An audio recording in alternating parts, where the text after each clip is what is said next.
Bloomberg Tech is live from coast to coast with Caroline Hyde in New York and Ed Ludlow in San Francisco. This is Bloomberg Tech. Coming up, tech helps stocks close in on record highs with Mag 7 earnings imminent. Plus, Bridget Mendler, Northwood, it raises $100 million to modernize space infrastructure on Earth.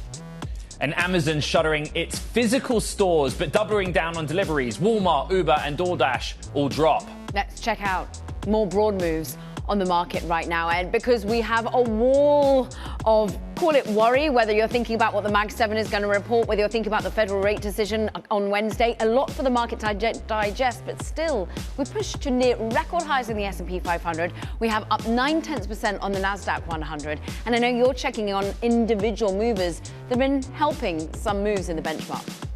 Yeah, an interesting deal, up to $6 billion partnership between Meta and Corning for fiber optic cabling to support Meta's data center efforts over a number of years. You know Corning, right? It's a key optics supplier to Apple, for example. But look at that stock, absolutely flying up more than 17%. There's a lot going on as well in the semiconductor space. Micron is long-term trying to triage the shortage of supply, investing a lot of money, up to $24 billion over years in Singapore. That's focused on NAND. And then overnight in Korea, SK Hynix, the biggest mover to the upside. Basically, there's dip buying, there's retail investors coming in, and there's a lot of focus what's happening in the context of a US-Korea trade agreement where there might be exemptions. Let's get to all of that. Bloomberg senior tech editor Mike Shepard joins us now. Let's start with the Micron piece, right? Like the story is well told, if I say so myself, on this program about the memory shortage and memory pricing situation. But Micron here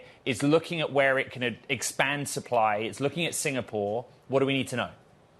Well, it's looking at Singapore, Ed, and this is over a 10-year period, a $24 billion investment there. And what they're looking at, Ed, specifically is so-called NAND memory. And this is something that is in demand to meet the needs of artificial intelligence chips and processors more broadly. And it's an area of focus because for AI, the memory needs are enormous and they are not fully being met. Of course, Micron competes with Samsung and SK Hynix in this memory market, and all three companies have warned of increasingly tight supplies. And the supply issue also has spillover effects. It actually touches on smartphone makers and PC makers too, because as those companies that we just mentioned shift their efforts to meet the needs of the AI data centers, the areas for PCs and smartphones risk going wanting in the SSD type memory and flash memory that is needed for those kinds of devices. So we're seeing that expansion by Micron. This just comes at less than 2 weeks after Micron cut the ribbon on a $100 billion plant in upstate New York, one that's been a couple of years in coming.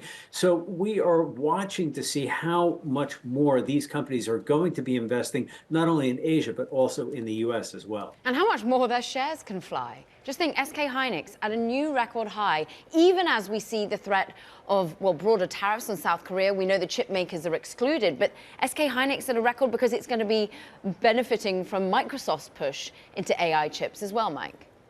Well, that's right. And I'm glad you brought that up, Carol, because we saw the news yesterday. We all followed it so closely on this plan by Microsoft to introduce a new generation of its Maya AI chip, the Maya 200. And a local business paper in South Korea, the Maili Business newspaper, is reporting that as many as 6 SK Hynix HBM3E units will go into each Maya processor. We don't know how many of these Maya 200 processors Microsoft will ultimately have produced for its needs, for its data centers, and for other customers as well. But the promise is big, and it signals that there could be a lot of demand for this HBM3E processor that SK Hynix has developed to meet those AI memory needs, and it could be something else. Now, you mentioned the threat of additional tariffs. The president yesterday warned that the South Korea trade deal could be reworked to jack up the tariff rate on South Korean imports to 25%. For now, we're not seeing anything affecting memory, but we'll be watching that closely because there is a lot of pressure from the administration for more investment by South Korean companies here in the U.S. Mike Shepard. Breaking it down so well, as always, we thank you. Let's return to US stocks right now, because as you said, they're near record highs. Tech shares have been leading the way again. This is as we brace for earnings season. It comes thick and fast this week. Let's discuss it all with Christina Hooper, Chief Market Strategist at Man Group. And we still have tariff anxiety. You still have the worries of what the Fed's going to do tomorrow. And yet we push higher. Is that the fundamental analysis we should have, that their numbers are going to be good? I do think the numbers will be good, but I think there could be obstacles as we move through the year. And first off, I would anticipate that if we do see a big increase, or at least a substantial increase in yields on the long end, that could very easily exert downward pressure on tech stock prices. So I think that could be the first problem. But as we move through the year, we could see problems with financing, some issues with NIMBY. Okay, so go there. The financing, you mean around AI data centers? You think about the anxiety building up around Oracle and the debt that it has to take on? Absolutely. I think that could very well slow down the AI data center build out. So there are a number of different things that could slow progress over the course of the year and really tamp down stock prices. Christina, so stocks are near record highs and tech is pushing the way. And the Nasdaq 100's up for a fifth consecutive session, right ahead of earnings. Explain that psychology of the market, why they would push the market higher ahead of what is a critical week for some of the biggest technology names in the world. Well, there is an old adage, buy on the rumor, sell on the news. And I do think there is a lot of positive sentiment right now around these companies being able to meet and potentially exceed earnings expectations. So I think that's what's happening right now. I also believe something else is occurring. And we have to recognize that the backdrop is an economy that is sputtering. I am in the minority in this view, but I do think the economy is facing some very significant headwinds right now. We just saw a consumer confidence reading that was the lowest since 2014. And I think what happens typically is in an environment like that, investors move to technology. They move to areas that are more defensive, that can perform well in a variety of different environments. The secular plays. And again, tech has been the poster child for secular plays for some time now. So in that sense, though, like nothing changes. We write in our markets wrap on the terminal, which is like, it's the first thing you read every morning, right? But it says, in spite or not even a slide in consumer confidence could stop the market rally. At the end of the day, we'll go into this earnings period looking at the same things, capital expenditures and top line growth of the biggest companies. And then you'll come back, or your peers will say, well, these companies have really strong balance sheets and they're quite well diversified to weather an economic slowdown. Nothing's really new. Well, I think what is becoming increasingly true is that there is a decoupling between Wall Street and Main Street. And that is most obvious in the tech sector. So we can see strong balance sheets. We can see companies that are performing well. But, and this is a big but, we could see external forces like yields on the long end, the 10-year Treasury yield. If it were to get to 5% or higher, I think that would exert downward pressure, especially on tech stock prices. So, Christina, do you sell into that, or do you just load up when the prices get lower and longer term still stay committed to tech? Briefly, please. So I would say staying committed longer term to tech, but ensuring you're well diversified, you are taking some profits and moving your exposure, because tech is not just in the United States, it's also in China, where valuations are significantly lower. So this is an opportunity, I think, to diversify portfolios. Christina Hooper, Chief Market Strategist at the Man Group, thank you very much. Amazon is closing its Amazon-branded grocery stores and automated grab-and-go markets, eliminating two centerpieces of its push into physical retail. And Caro, very interesting here, because actually Amazon's continued to push higher since the news. The main takeaway is not that they're closing 14 Go stores and 58 Fresh stores. That's small footprint, but actually even more committed to delivery. You tell me about the names that dropped in reaction. I mean, isn't it interesting? Well, exactly to your point, the fact that we see DoorDash, that we see other of those delivery companies maybe feeling the effects from all of this. But what's really interesting as well to sort of take on board is they're also deploying massive scale in terms of bricks and mortar in Chicago. But it's alongside the element that it's also going to be helping delivery. It's also going to be about warehouse space. So they're just rethinking the way in which they put bricks and mortar on the ground, right? But we're looking, Walmart's off, Uber's off, DoorDash is off. It really speaks to maybe Amazon investors thinking this is a sign of strength, a good pivot.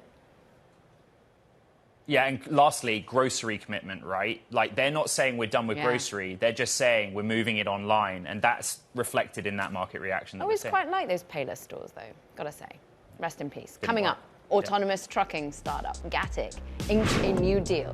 We'll discuss the self-driving company's growth with its CEO. That's next. This is Bloomberg Tech.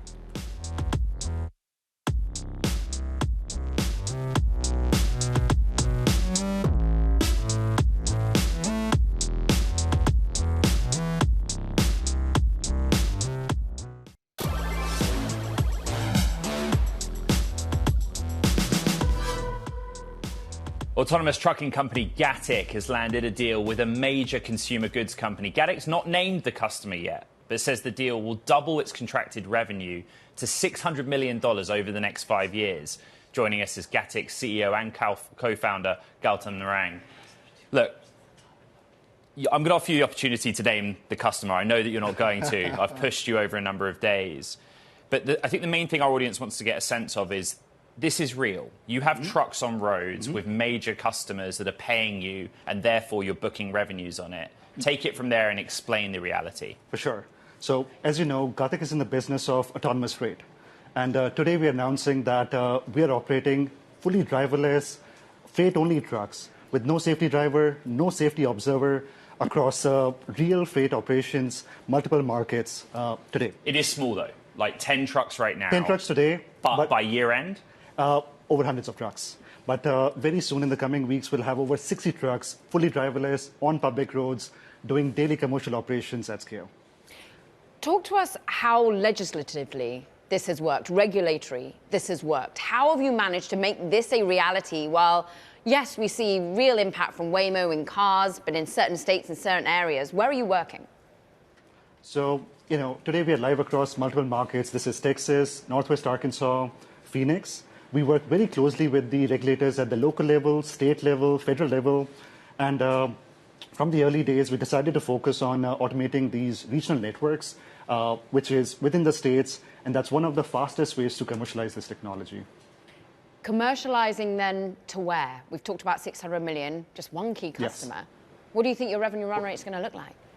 So today we are working with some of the largest companies across retail, grocery, e-commerce, and distribution. Right. So each of these customers have made multi-year commitment. What's unique about these commitments is these are non-cancelable commitments where our technology is now being absorbed across their supply chain at scale. Those are the customers that you can name. We're showing them on the screen: Kroger, Tyson, Walmart.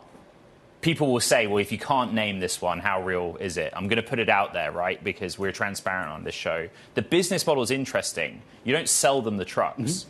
What is the business model? So it's an autonomous transportation as a service model. As a service? As a service, yes, where we charge a fixed fee per truck per year. And each of these commitments are multi-year long. So we have revenue certainty from each of these customers. And that's also very unique compared to some of the other models in our space. You have some peers in industry. One of them is Aurora, right? There are some similarities and differences. One is that they're public, you're private. Sure. Let's talk about that first. I mean, you've been pretty open that there's a route to the public markets. What would be the motive to do that? So let me start with the fact that we have a lot of respect for all the peers in the space. But what has been our focus from day one is helping our customers move freight from their warehouses to retail stores and doing that at scale. And with this milestone, we have been able to prove that it's real, it's happening at scale. So today, truly, there is no safety driver, no observer on public roads. And in our space, no one can make that claim today. Public? Well, we are well capitalized today with a very strong runway and have clear line of sight towards profitability. And we're always evaluating all the options that we have and keeping a very close watch on the market conditions. Partners, from a technology perspective, obviously Nvidia. How much are you reliant on the hardware at the moment? How much is that cost base? Where do you look for these partnerships? So with our latest generation, Generation 3, the hardware is fully hardened. And we're working very closely with Nvidia, with Isuzu Motors, to mass produce these trucks. And towards the end of next year, Isuzu's production plant in South Carolina will be up and running, and we expect to have these vehicles coming off the line at big volumes. We're looking at tens of thousands of vehicles annually. Caroline's already asked this, right? But we should go back to it, which is the regulatory environment. Yes. You have launched in these markets because you can. Mm-hmm. How much do you think we need this federal level framework for you to go from very small to something more substantial? Fair. So it's very important to have a nationwide AV framework, right? So we work. And we don't. Well, we're working very closely with the current administration to inform them, educate them on the safe rollout of this technology. And we expect to have a nationwide framework very soon. Come back when you've helped work that one out. Gautam, Narang, it's great to have some time with you, Gatik, CEO. Meanwhile, elsewhere in vehicles, GM CEO Mary Barra says the regulatory shift away from EVs will see slower adoption. But the company is still committed to its EV pipeline. Bloomberg's Matt Miller sat down with this GM CEO, Mary Barra. Take a listen. The whole industry, we were on a path that we were working to get to 40 to 50% EVs by 2030. So now that the regulatory environment has changed and the consumer incentives have gone, there is going to be slower EV adoption. We're still committed to EVs, and we've got a great portfolio that we're working on taking costs out of. But in the meantime, we also have a great internal combustion engine platform. And you're right, full-size trucks are one of the strengths we have, as well as full-size SUVs, mid-size crossovers. So we really have a strong lineup across the board, and that is really what is fueling our business success. I have had, as the host of Hot Pursuit, a Bloomberg podcast about cars, the opportunity to drive a lot of your EVs, from the Sierra EV to the Hummer EV to the Escalade IQ, and they're fantastic products. Are you not deterred that Americans aren't buying more of these vehicles? You know how capable they are. You know how useful they are in daily life. What needs to happen for more Americans to buy these EVs? Well, I think the consumer is very rational when they're making a decision about what car to buy. Let's remember, it's one of the most important and expensive decisions that they make. And one of the things we have to continue to work on to drive EV adoption is a more robust charging infrastructure. And that still is continuing to happen. So every quarter, more and more chargers are available. I think as people in their individual communities see that they've got a robust charging network and believe if they have to go on a road trip, there's that as well, they're going to make that choice. That was GM CEO Mary Barra speaking with Bloomberg's Matt Miller. Now, coming up, we will dive into Anthropic's new tool and how it could broadly impact jobs. It's coming up next. This is Bloomberg Tech.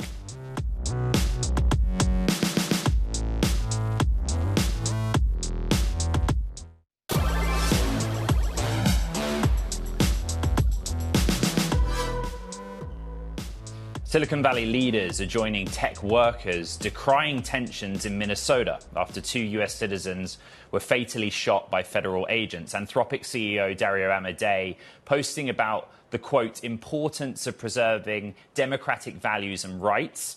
OpenAI CEO Sam Altman wrote in an internal memo to staff yesterday that's quote, what's happening with ICE is going too far. That's according to a Bloomberg source. The executives joined the chorus of other tech leaders, including LinkedIn co-founder Reid Hoffman, Reddit co-founder Alexis Ohanian, and venture capitalist Vinod Khosla, who have spoken out. Karen. One to watch.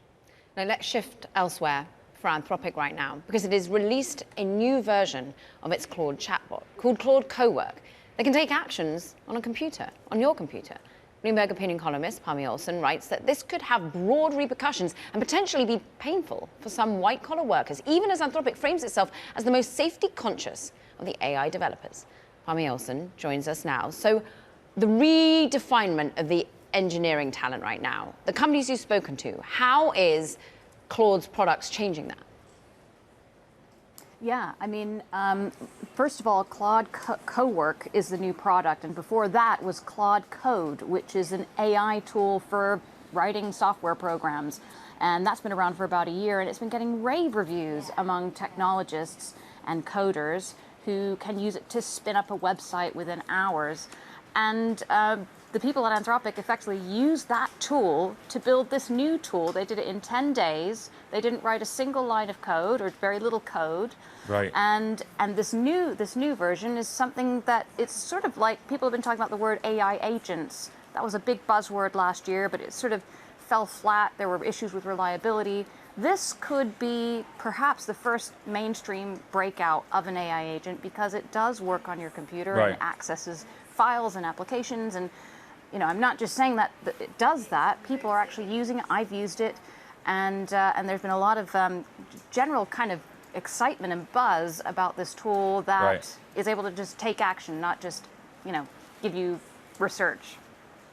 And part of me, industry's paying attention. Like, I think back to CES, Caroline was speaking to Emon Taneja from General Catalyst. I think he summed it up pretty well. Just listen to this.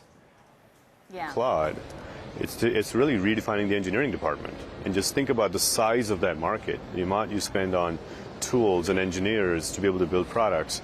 And, the amount of progress is like Silicon Valley companies now code self-writes for most of what they do. I think it's a real transformation what cloud's really enabled. There's a line in your Bloomberg opinion column, which, by the way, is one of the most read things today on Bloomberg, about the relevance to Microsoft. Microsoft historically is very good at selling software that you could otherwise get for free. Just talk a little bit more about that. You kind of flicked at it. I just flicked at it because I thought Cowork is pretty much what Copilot could have been and probably should have been. Copilot is the AI tool that's underpinned by ChatGPT, GPT 4.5, or whatever the latest model is, and it has access to all your Office tools. So it should be able to, take documents from a particular folder and turn them into a spreadsheet, as Claude Cowork can do, but it doesn't have quite that same capability. So I think the speed at which Anthropic was able to do this and using an AI tool to build the software in the first place really speaks to how effective AI coding has become. Coders are saying now they don't even write code anymore. They just talk to it in plain language. Right. And the reason I think this is kind of meaningful for other jobs is coding, AI coding, a tool that can do that, can generalize to other domains. This is what Anthropic's CEO has been saying. That's why they're moving into healthcare. And who knows what other areas they will move into.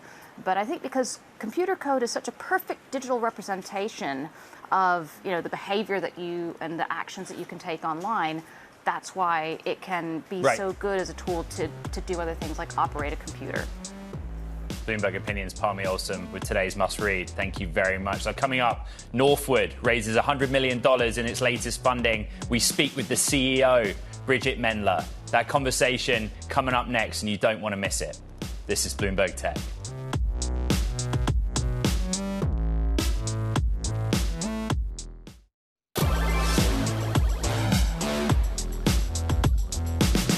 Welcome back to Bloomberg Tech. A quick check on these markets. NASDAQ 100 shows big tech is back on top. We're still up almost a percentage point as we brace for Mag 7 earnings. Interesting move for Bitcoin. We call it digital gold. Well, it's not getting the debasement trade that real gold is at the moment. We're at 88,246, though, just up in the green ever so slightly. Move on to the individual movers. We want you to keep an eye on Amazon, up almost 1.5%.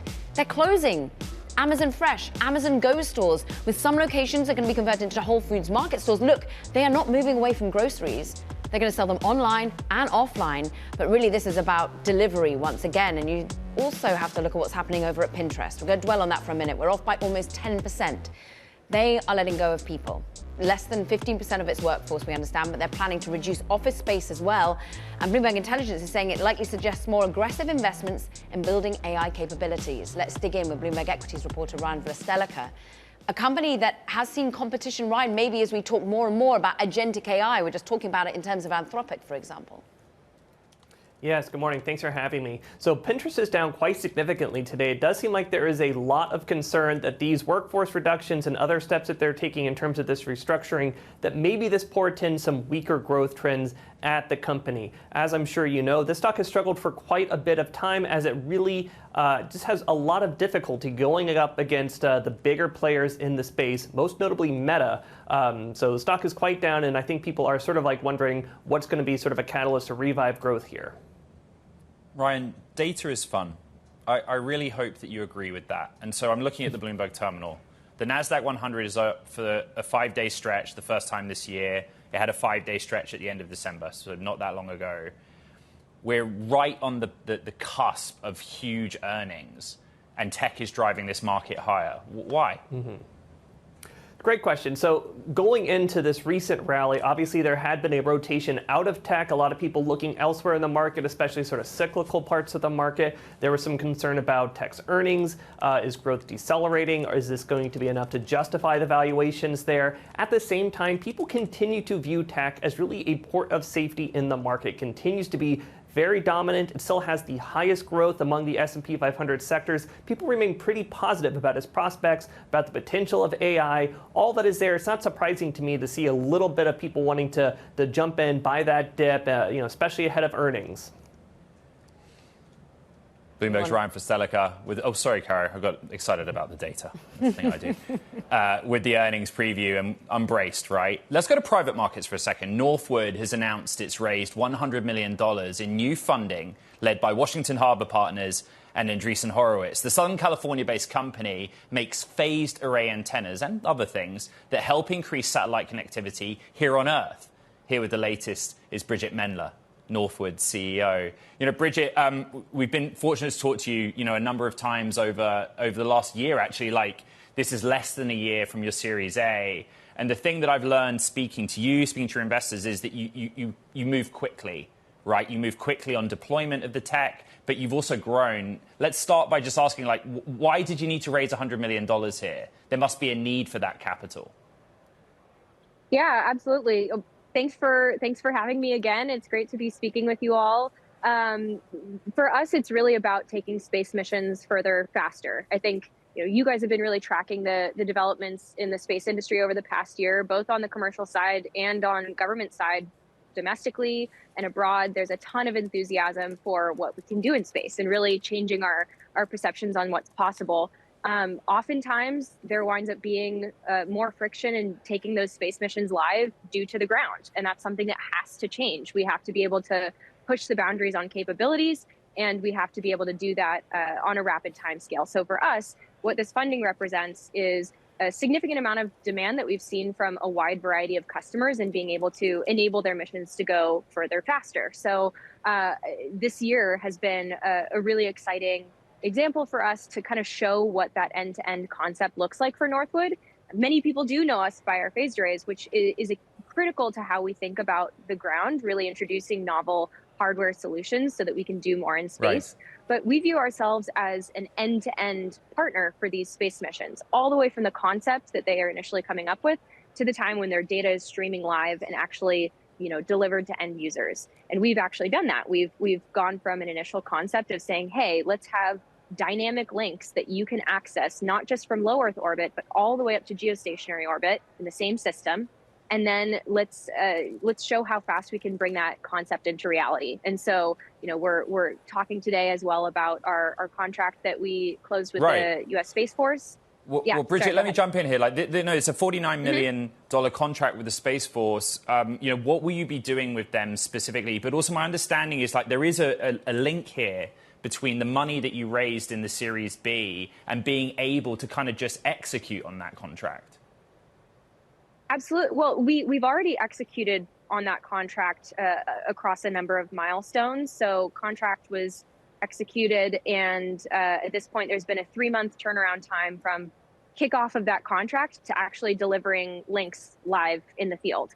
So we have those links live in the field already. And so what the funding represents for us is let's scale that model. Let's do it more. Let's demonstrate how we're able to deploy a global network of this portal product that supports the dynamic links between low Earth orbit and geostationary orbit, but also serve up more space capabilities that we're getting a lot of appetite for. So the funding really represents being able to serve the appetite that we're seeing and hit larger production volumes. Bridget, we've been lucky enough to talk to some of your key investors, and Mina's been on the show before from Washington Harbor Partners, and he put it to Ed that Northwood provides the only viable approach capable of scaling ground station capacity. But you're not actually technically the only approach that could be taken, because you could also go to Blue Halo, for example. So what is your unique selling point? How are you differentiated from others that have been winning contracts? Yeah, I think the way that we view our difference is really, for space providers today, they wind up running 2 companies. They wind up having to run the space mission that they're supporting, but they also have to stitch together a complex value chain of different pieces of the ground. They have to think about ground hardware, like you mentioned, Blue Halo, another developer of phased array hardware, but they also have to think about, sites, global shipping, logistics, operations around the world. They have to think about the software interfaces and the network backbone attached to that. And so where we find ourselves really differentiated is we take on that full problem scope. And I think, what we've connected with Mina specifically on is the importance of being able to deliver the end-to-end solution and do it on a condensed timeline. And we feel like there's huge value in being able to do that. And that's why we've invested in that kind of differentiated approach. You very kindly said we've been focused on space for quite a while here on the show, and many are now training their eyes on SpaceX. But are you winning contract? How's your relationship being built with Starlink, for example? Are there any talks along that motion? Yeah, I think for us, we've seen significant interest from commercial as well as government use cases. The ambition and the challenge for space just continues to grow. And for ourselves, we've had contact with that company and with other companies, and we're excited to have our capabilities just kind of be the proof in themselves that we are the infrastructure provider that makes sense for a whole host of industry use cases. Bridget, I know you don't want to focus on this necessarily. You're a former actor, platinum singer-songwriter. You went away, turned to academia, founded Northwood right at the end of 2022, did a Series A at the beginning of 24, and now here we are. And I think there's a lot of interest to learn, how big is Northwood now? How many people? What is your footprint? Where are you deployed around the world? Because you have done it quite quickly. Yeah, we're just around 70 people. We have sites deployed across 2 continents at this point in time. We have a full production facility running not just our phased array product, but 2 other hardware products that both fit in with that hardware stack as well as work in complement to it. So excited to be sharing those product lines as well. And this year is going to be a really big year for us. We're planning on deploying 18 sites across 5 continents. So just continuing to ramp up our production and the offerings that we can provide to the space industry this year. Bridget, as you know, Caroline and I are very thorough on Bloomberg Tech. Just very quickly, the company did not disclose its valuation. Is Northwood at unicorn status yet? Is that a milestone that you've achieved? We will not disclose valuation at this point in time, but we're very happy with where we ended up. Nice answer. Bridget Mendler of Northwood. Always have to ask. We appreciate you coming back. Thank you very much indeed. Congrats. Meanwhile, coming up, the AI landscape, it shifts from general AI to highly specialized intelligence systems. We're going to be discussing that with Konstantin Bühler, of course, a partner at Sequoia. This is Bloomberg Tech.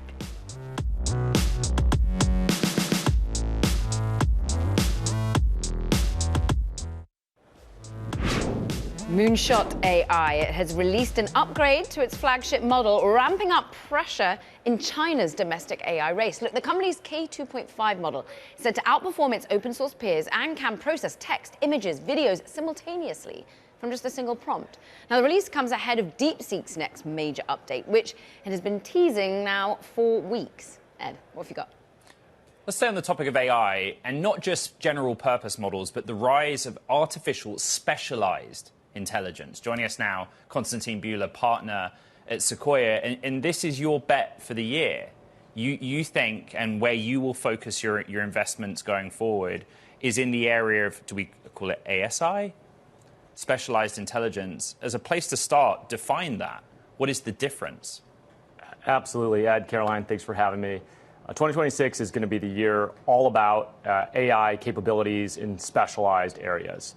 And we got a taste of this in 2025 in some pretty big, important categories. Think about self-driving. We now have Waymos on the streets of San Francisco. And many other places. And many other places. And those are operating 10 times safer than the average human driver. 10 times safer.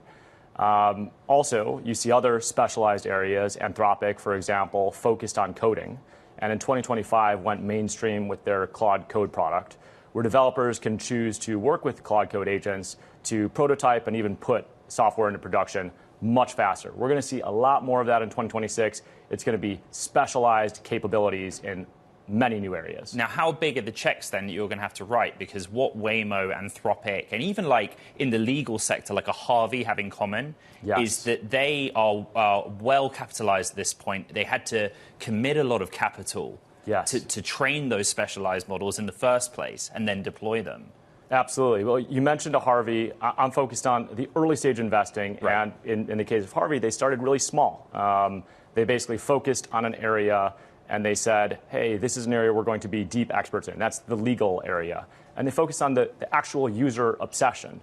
They now have over 1,000 customers for the legal tech space, and they are kind of a right-hand person to the lawyer. In fact, one of their customers said, I would sooner lose my coffee for the year than my Harvey license. My sister's a lawyer. She uses Harvey. She'd probably say the same exact thing.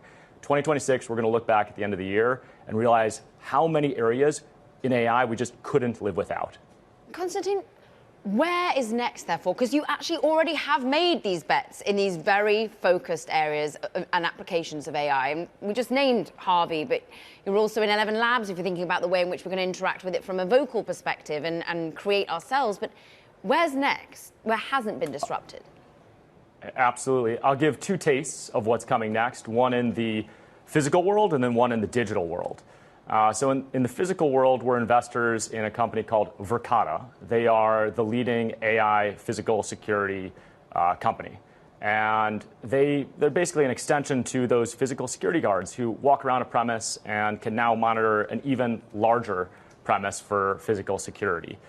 They help investigations go 30% faster, dramatically faster. And that sounds like a statistic, but let's make it very real. They were working with a major airport that had a bomb threat, and they were able to help close that investigation significantly faster, which means that the airplanes actually boarded, flights got out on time, and passengers got to their destination. We're going to see a lot of that. Now, in the digital world, we work with a company called Expo. It's a AI penetration tester. They set out to get really good at finding vulnerabilities in websites and applications. Within 6 months, they became as good as a human penetration tester, a professional at finding vulnerabilities. Within 18 months, they've actually become best in the world. They're top ranked on HackerOne, which is the global leaderboard for individual hackers. And they're finding major vulnerabilities at companies, reporting those to the companies, helping them patch them so that the bad guys don't get there. We'll have a lot more capabilities like that in 2026. What's interesting is how, therefore, you're going to build and scale at the pace that's necessary. If there's a lot of capital looking for these more specialized areas, there are people building in it. How do you talk to your portfolio companies at this moment, being like, you need to get that edge, you need to lead the market at this moment because there's an opportunity that's moving fast? Absolutely right, Caroline. And we think about the word courage in 2026. There's been so much focus on the frontier four, OpenAI and Anthropic and Google and xAI. They're doing amazing work. And it can be intimidating for the early stage founder to say, you know what, I'm going to go up and build an amazing big company in the presence of these giants. But we encourage founders to be courageous in 2026. They know areas, deeply know those areas, specialize in that, delight your customers, and there will be amazing opportunity. For example, in the healthcare space, we work with a company called Open Evidence, which helps physicians diagnose really complicated problems. In fact, my wife is a surgeon. She uses Open Evidence to help diagnose problems. She takes that extra time and puts it back into patients. That was started by someone who said, you know what, the healthcare area is so important that it's going to need specialization. It's going to need these specific capabilities. And they've been absolutely right. That type of courage will continue to pay off in 2026. I started the week with my column about how there's no point using the term seed round anymore, because some of them are in the hundreds of millions of dollars right out the gate with a team of 12 people. That's the domain that you operate in. But particularly in the field of AI, how much do you expect that trend to keep happening? You keep saying, I invest early, but you know that actually you're not the only person that's looking at ASI. And, the whole point is standing up sometimes a research lab from scratch. I loved your article, the coconut round. Right, the coconut round or the avocado round or the mango seed round. Yeah, these massive seeds. I'll say how we think about it. Sure. First and foremost, we don't think about the size of the seed. We think about the quality of the company. So we take a step back And we look at an AI business, and first of all, we might say this is an AI business that does X, Y, or Z. And we'll cover the term AI. We'll put our finger over the term AI and say, does it still make sense as a business, even without AI? That's test number one. And secondly, if it does, then we say, is this the kind of business that we want to spend years really being company builders for? And once we go through those phases, then we look at the financing dynamics and the size of the round, and we decide, hey, is this something that we want to do at that scale? I've consistently found that great founders are willing to pick the best possible partners and shape rounds that are smart for the business in the long term, and then attract more and more capital in the years to come. That's how we've been approaching these sizable seed rounds. Konstantin, come back. We always love it. Konstantin Bühler of Sequoia. Appreciate it. Now, we turn our attention to France, because the National Assembly there has followed in the footsteps of Australia, passing a bill last night to ban under 15-year-olds from social media. The legislation now heads to France's Senate. The move, of course, comes as Meta, TikTok, YouTube, they head to court in the United States over allegations that they misled the public about the safety of their apps. Accusations the companies have rejected. Ed. Coming up, there is no one quite like Jensen Huang. What does that mean for succession planning at Nvidia? We'll have that discussion next. This is Bloomberg Tech.